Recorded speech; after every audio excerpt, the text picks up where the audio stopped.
Olá, colegas. Iremos dar andamento, à primeira reunião técnica de 2021, onde eu venho trazer aos senhores a atualização de documentos, manuais, instrução normativa do PENEFA. Como o nosso coordenador já informou, eu assumi a unidade de saúde animal a partir de março de 2021 e venho com essa proposta atualizá-los dos documentos existentes hoje no PENEFA, publicados principalmente desde 2017, através dessa implementação do plano estratégico. Inicialmente, quero dar boas-vindas, dizer a vocês que diante da pandemia, diante do apagão, a gente vem reforçar a importância dos servidores. Essa imagem ela representa para a gente a árvore como a de agro e nós como peças fundamentais para o desenvolvimento dessa árvore, para que a gente possa, com o nosso trabalho, com nossas ações, fortalecer o nosso sistema de vigilância, de defesa agropecuária. E diante das mudanças, desses entraves, a gente precisou se reinventar, precisou a gente conhecer, se informatizar, conhecer as tendências de videoconferências, para que possamos continuar nosso trabalho, para que possamos atualizá-los, para que possamos identificar as nossas ações e que essas ações cheguem até vocês. Desde Oiapoque, Laranjal do Jari, enfim, em todo o estado do Amapá. E eu vou tratar inicialmente sobre a atualização através desse guia de gestão estadual. Esse guia ele foi publicado a partir de janeiro de 2021 e ele veio trazendo citações de diversos manuais e planos vinculados ao PENEFA.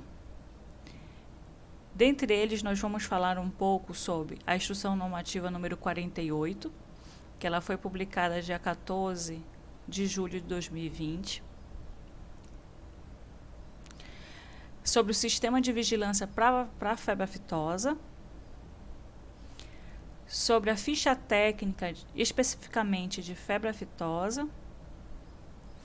Sobre o Manual de Investigação de Doença Vesicular. Sobre o plano de contingência para a febre aftosa e o famoso plano estratégico do PENEFA. Então, todos esses manuais, esses planos, eles estão contínuos na Guia de Gestão Estadual, assim como outros. Mas vamos dar um pouco mais de ênfase em relação a esses, para a gente começar a conhecer esse Guia de Gestão. O Guia de Gestão ele vem de uma forma simplificada, citando cada um dos documentos e manuais, a exemplo, por exemplo, da IN 48, onde ele faz um resumo, falando qual é o objetivo, os fundamentos da construção dessa IN e onde eu posso encontrá-la. A exemplo também, por exemplo, da ficha técnica de febre aftosa. Ele faz um resumo dessa ficha técnica e logo em seguida ele destaca aonde eu posso identificar essa ficha técnica. Se vocês tiverem, por exemplo, acesso à internet naquele momento, é só clicar nessa aba aqui, febre aftosa, que ele já irá direcionar vocês ao próprio site do Ministério. E falando um pouco mais precisamente sobre a IN 48, ela vem com uma nova nomenclatura, permanecendo ainda a sigla PENEFA, mas hoje ela já vem com o título Programa Nacional de Vigilância para a Febre Aftosa. Nessa IN são revogadas portarias, INs ou parte dessas INs. E o objetivo da IN 48, ela vem criar e manter condições necessárias para garantir a condição de livre de febre aftosa por meio do fortalecimento dos mecanismos de prevenção e detecção precoce da doença. Essas palavras prevenção e detecção precoce da doença são palavras que nós vamos encontrar comumente nos manuais já atualizados de 2020. Na IN ainda, vem destacando sobre a vigilância ativa, relembrando, que é aquela em que, através o sistema de serviço veterinário oficial, através da classificação de risco, ele vai propor a vigilância em determinadas propriedades, e nesse momento ele vai preencher aquele formulário de vigilância ativa. E a vigilância passiva, que é aquela que é provocada, né, por uma notificação de produtor, do médico veterinário RT daquela propriedade, né, ou denúncias anônimas, né, onde vai ser já preenchido formulários como o Formin, Forcon, tudo dependendo do andamento da investigação daquela notificação. Na IN ainda, nós vamos encontrar o compartilhamento de responsabilidade entre os setores públicos e privados. Eles vêm trabalhando muito isso nas discussões do plano estratégico, para que nós possamos compartilhar essa responsabilidade. Já não é uma responsabilidade apenas do sistema de defesa, apenas das agências de defesa, de Agro e MAPA. É também do setor privado, e no qual até foi criada a equipe gestora, que eu vou tratar posteriormente para vocês. Outro fator também destacado na SN é o cadastro da exploração pecuária, onde ele reforça ali a obrigatoriedade dessa atualização por meio do produtor ou responsável pelo estabelecimento rural. O atendimento às suspeitas de doença vesicular e aos focos de febre aftosa, relatando alguns procedimentos em caso de suspeita, em caso também de caso provável. Também eles também retratam nessa IN o reconhecimento e manutenção de zonas ou compartimentos livres de febre aftosa.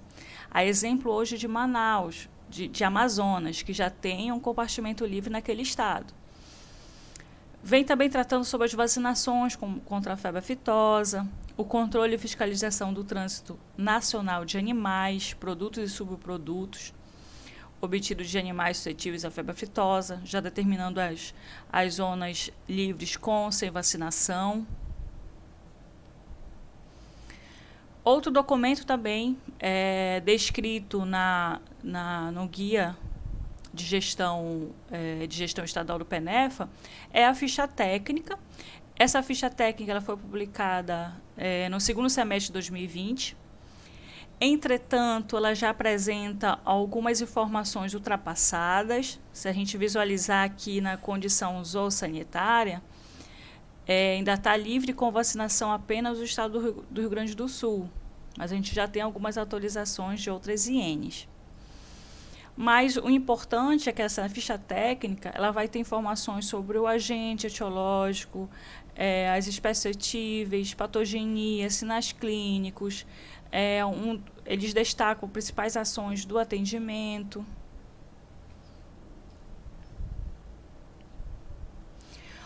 Outro plano é o plano de vigilância para a febre aftosa, tá? Ele foi publicado em 2020, onde ele estabelece o sistema de vigilância e, ao mesmo tempo, ele destaca a importância desse sistema, onde ele vai priorizar e objetivar esses dois itens: demonstrar a ausência da circulação viral e a detecção precoce da doença. Então, ele vai trazer várias ações, várias formas de procedimentos para que o objetivo principal seja esses dois objetivos.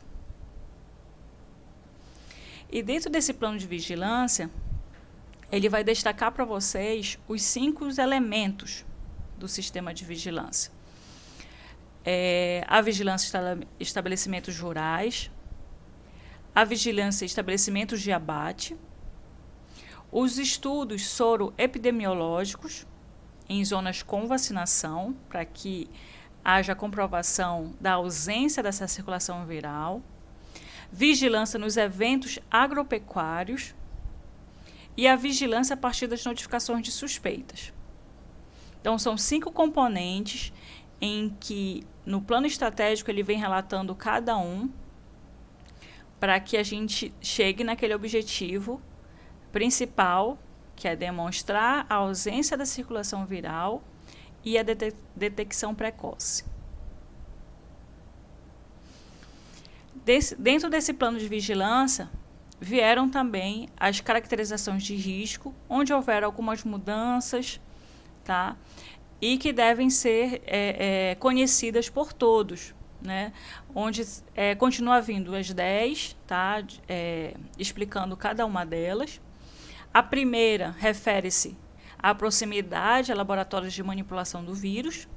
Isso aqui já não compete a gente, né? Proximidade de fronteiras internacionais e divisas estaduais. Proximidade de estações quarentenárias. Estabelecimentos rurais, onde há risco de alimentar principalmente os suínos com produtos e subprodutos de origem animal, e acesso a locais de descarte de produtos como os lixões. Por isso também aquela importância daquele cadastro e atualização cadastral anual dos lixões ou aterros sanitários, de se identificar se tem animais por ali, né? Então, e também quais são os estabelecimentos próximos a esses lugares. E os estabelecimentos que fornecem esses animais esse tipo de alimentação. O quinto característica de risco é a alta movimentação animal, que nós chamamos hoje de propriedades hubs, que são aquelas que há tanto entrada quanto saída de animais. Proximidade de postos de fronteira, rodoviária, porto, aeroporto e estação ferroviária que realizem viagens internacionais. Os assentamentos rurais, as aldeias indígenas ou outros agrupamentos de pessoas onde existe grande interação, né? Aquele comum interação, troca de animais, produtor que não consegue reunir seus animais já vacina junto com o outro. Os estabelecimentos rurais de proprietários que mantêm animais em diferentes estabelecimentos, especialmente em outros países ou outros estados, né? Aquele proprietário que tem vários estabelecimentos e que mantém essa sempre ligação entre essas propriedades, ou que tenham trabalhadores ou veterinários que prestem serviço em estabelecimentos em outros estados também, da mesma forma. Então, tanto o proprietário quanto o trabalhador e o veterinário. Outros estabelecimentos que devem ser identificados são esses pertencentes a produtores que relutam, né, em adotar as medidas sanitárias estabelecidas pelo Serviço Veterinário Oficial, assim como outros que podem ser adicionados de acordo com a avaliação de cada veterinário. Outro manual em destaque é o Manual de Investigação de Doença Vesicular. Tá? Ele foi publicado em 2020, também, o ano passado. E lá ele vem de uma forma muito sutil, muito clara, tá? As etapas da investigação epidemiológica. Aqui exemplificando esse quadro, por exemplo, esse esquema. Né? O caso suspeito, né? A partir do momento que é identificado o caso suspeito de doença vesicular, inicia-se a partir dali uma investigação clínica epidemiológica. E aí, esse veterinário oficial vai identificar se é uma suspeita descartada ou um caso provável de doença vesicular. A partir daí é feita a coleta de material para dar início a uma investigação laboratorial. E a partir disso, se o caso é confirmado, né, aí já implanta o plano de contingência, ou então o caso é descartado e fazer o diagnóstico diferencial.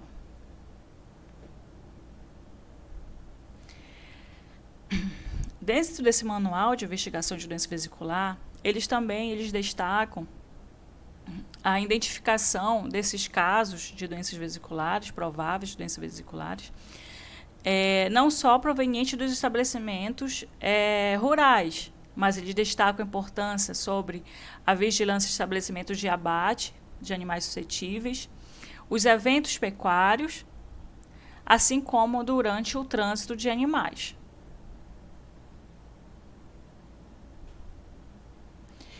Dentro desse mesmo manual, vocês vão identificar uma tabela onde destaca as fases e períodos de desenvolvimento da patogenia da febre aftosa, identificando o tempo estimado, o tipo de alteração que podem ser identificadas, Por exemplo, com 5 dias, pode ser identificado rupturas de vesículas, intensificação de sintomas, final da febre. Enfim, é uma tabela importante que é bom a gente sempre estar dando uma olhada, uma leitura, para fazer com que a gente não se esqueça de algumas informações e que vai estar auxiliando a gente durante essa vigilância.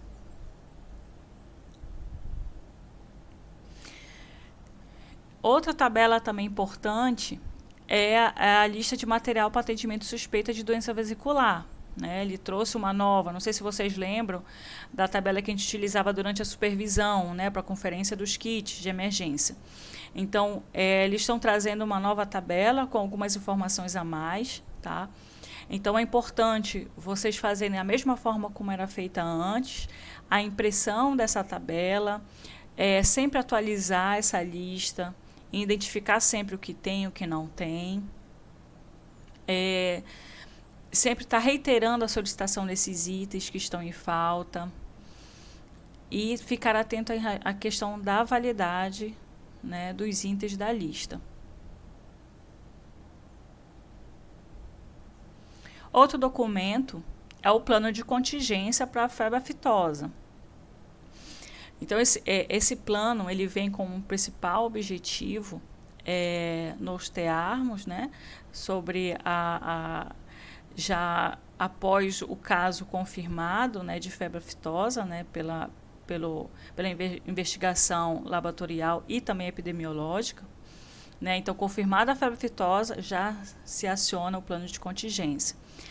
Então, esse plano de contingência, ele vem para nos mostrar a real nossa capacidade de detecção precoce e uma resposta rápida, para que a gente possa dar uma resposta de imediato na contenção desse foco. Tá? E aqui já caracterizando, olha, logo após a investigação clínica epidemiológica laboratorial, já se inicia o plano de contingência pela equipe de emergência, né? E dando os critérios, as ações, nesse plano vai estar as ações do plano de contingência a serem estabelecidos.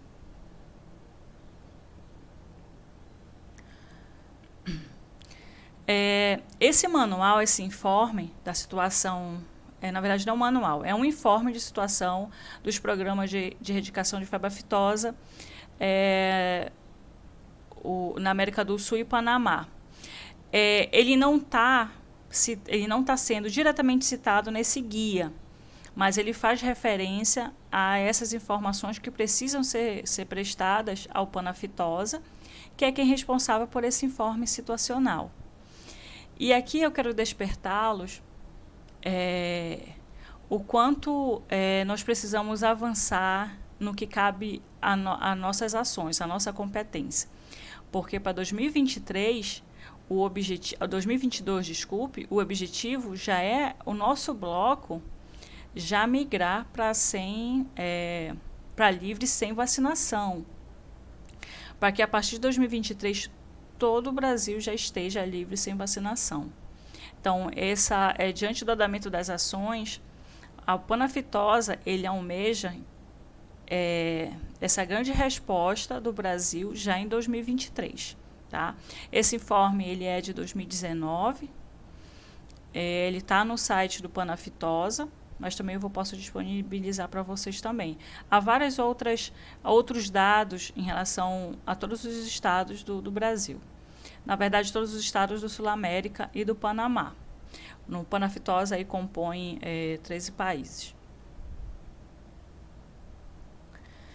E, enfim, o nosso plano estratégico. Então, falar do plano estratégico já também relatado pelo nosso coordenador. Hoje nós temos os países da Guiana como livre sem vacinação, né? O Brasil ainda, né, em sua maior parte, com vacinação. Essa é a última atualização, que foi em maio de 2019.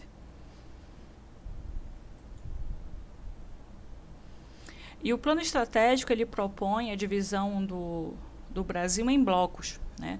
Então, o estado do Amapá ele faz parte do bloco 2, onde faz parte os estados do Pará, do Amazonas e de Roraima.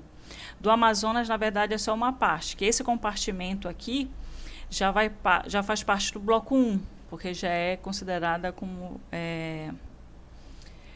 livre sem vacinação.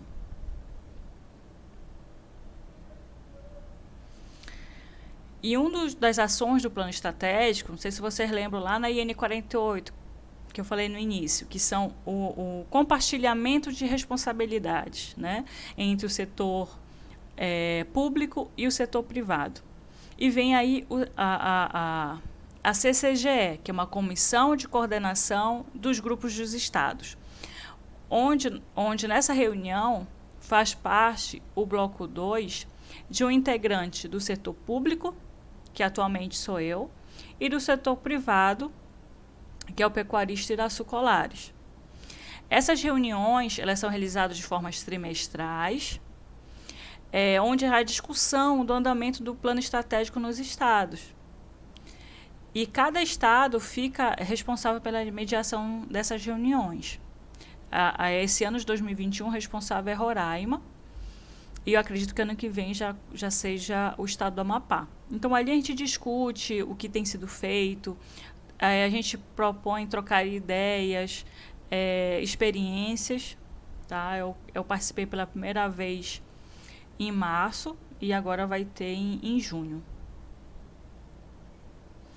E o objetivo principal dessa comissão é monitorar a execução do plano estratégico.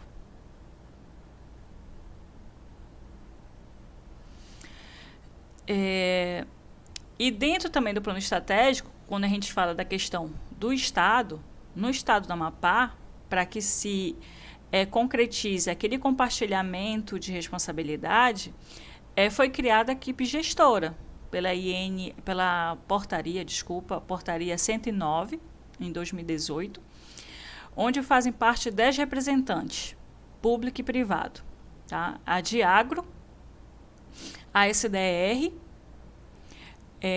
integrante do RURAP, da SFA, da Embrapa, da Federação da Agricultura e Pecuária, a FEAP, representante também da ACRIAP, do CRMIV Amapá, do Fundo Emergencial de Saúde Animal, do FESA, e também representantes do Matadouros e Frigoríficos do Estado do Amapá, sempre tendo 2 participantes, um titular e outro suplente.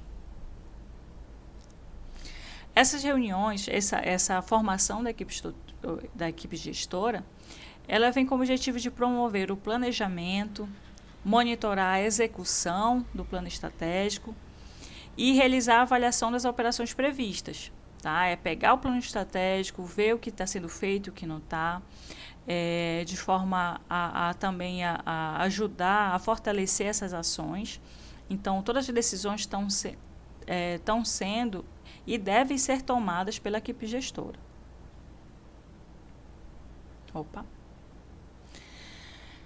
E dentro também do plano estratégico, nós temos também as necessidades de evoluir na questão da avaliação das auditorias. Nós precisamos ter notas mínimas para que a gente possa, lá em 2022, como bloco 2, né, evoluir para livre sem vacinação. Mas para isso também a gente tem ações que também podem estar direcionadas a nós, por isso eu quero compartilhar com vocês o plano estratégico, de ações que cabe a gente, né? Então, o que eu fiz? Eu peguei as pontuações mínimas necessárias e comparei com a nossa última auditoria. E o que eu identifiquei aqui? Aonde está verde, a bolinha verde, a gente identifica aí que foi onde nós conseguimos chegar à nota mínima. E as demais, nós não conseguimos chegar. Então, daí bate aquele, não digo um desespero, mas a necessidade de trabalharmos mais, de verificar onde estão os nossos problemas, repassar para a sede, assim como a sede também tem muitos problemas que devem ser resolvidos, que a maior parte, na verdade, é da questão administrativa e financeira, mas o que cabe a gente precisa resolver. Dentre os destaques aqui que a gente não conseguiu alcançar, isso comparado à última auditoria, tá? A gente pode ter piorado ou melhorado. Tem em relação às suas competências e independência técnica, onde nesse item, na última auditoria, nós não tivemos nenhum ponto forte. Então, a gente precisa trabalhar nessa questão de ver de que forma a gente pode evoluir, né? Outro que é problema que a gente sabe disso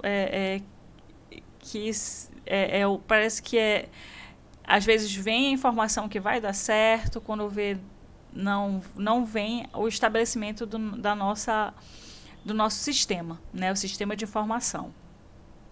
Quem sabe agora, de repente, não possa sair, né?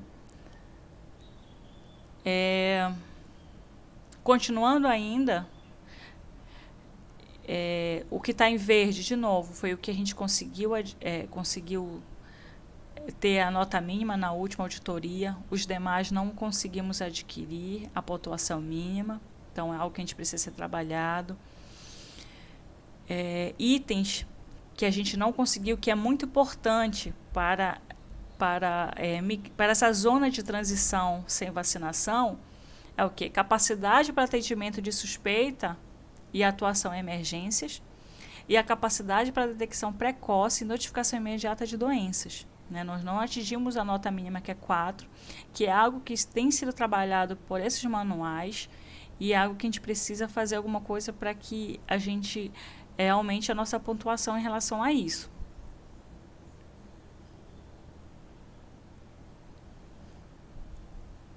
Aqui, novamente, outras ações que estamos bem abaixo da pontuação necessária. Aqui nesse quadro, apenas educação sanitária e comunicação social, a gente adquiriu a nota mínima, então esperamos ainda continuar pelo menos na mínima, né? E nos demais não obtivemos a nota esperada. E aqui com destaque ao sistema de inspeção, a interação entre o serviço de inspeção, que não tivemos nenhuma pontuação forte também nesse caso. Então, é algo que a gente precisa, que na verdade nós já estamos trabalhando para que a gente possa atingir essa pontuação mínima.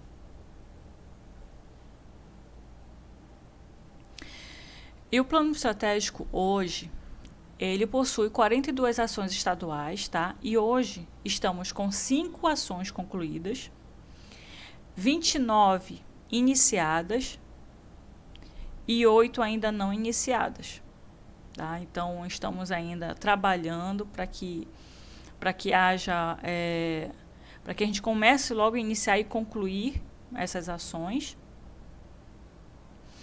E para isso a gente precisa também do apoio de vocês. A gente precisa, lembra aquela árvorezinha da Diagro que cada um preenche cada ponto necessário naquela árvore? Então é esse momento que a gente vai precisar da ajuda de vocês.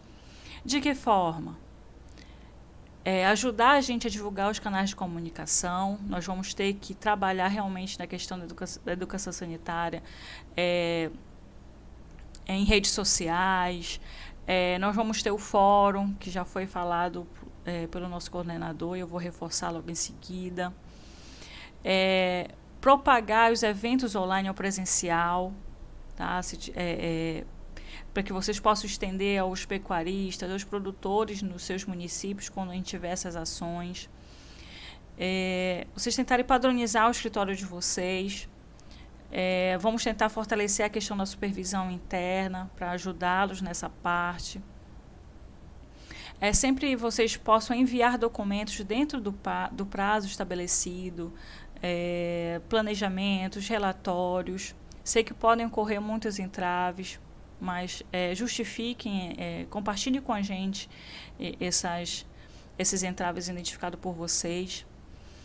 E peço ainda mais, fortalecer essas parcerias do setor público com os demais órgãos públicos e também com o setor privado em seus municípios.